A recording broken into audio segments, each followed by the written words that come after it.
So this is what an ideal Crane 3 case looks like. Neatly built for travel and safekeeping.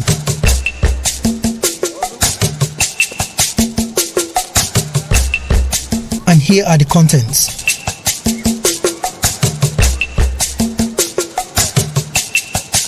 So first, to take out the machine itself. Now note, all locks of the Crane 3 gimbal are usually released before boxing, allowing all its joints to stay flexible and free. This is because it makes it easy to be adjusted to fit into its space within the box. And then you begin attaching any of the two handles. Any of the two handles can come first, but here we begin with the back support handle that fits in properly with a confirmation click. And then the bottom monopod handle, which is screwed in to get a confirmation click as well. This bottom monopod handle can also serve as a tripod when spreaded apart, just as you can see. There are also a lot of components within the box, but the battery will come next to power up the machine. So this works with 3 rechargeable finger batteries.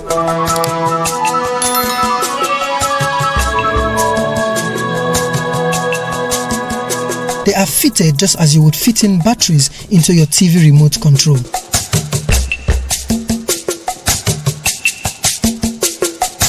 And then the next step is setting up the hangers. This may be a bit tricky, but not to worry, this video would put you through the right way. So starting up, rotate it in a way that this point faces you. That is, if your position is exactly where he is right now. And then this other arm should stay to your right, while the camera base is leveled for the camera to sit on.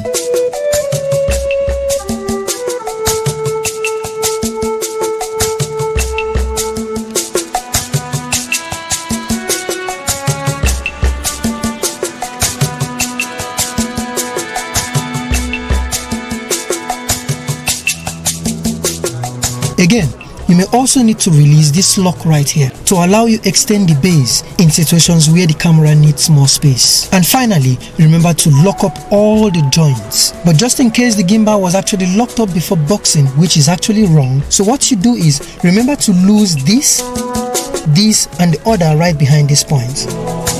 While this, and the other one just behind this point are locks used to extend each hanger arm for more space or lesser space depending on the size of the camera you're using.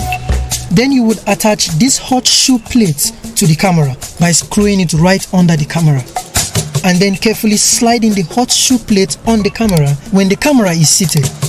Unlock the hanger at the right we mentioned earlier and the back side here. It is at this point that you have begun another phase, the calibration stage.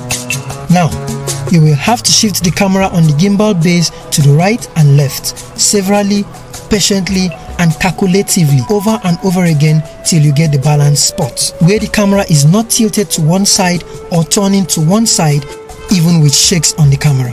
The second calibration phase is to balance the weight in front and that behind. First, you should release the extension lock right here.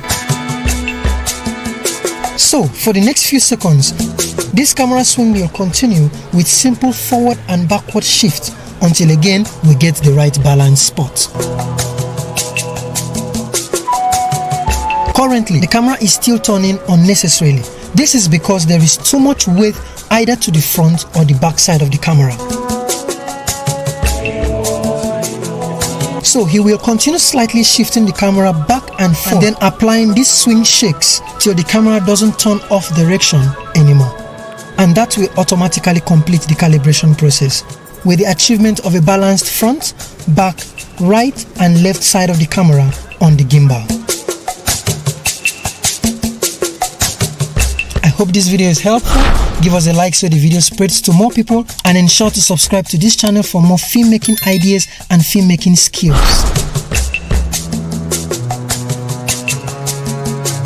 So we are almost there. The turn seems to be drastically reducing, and the balance point is just around the corner. Soon we are ready for shoot.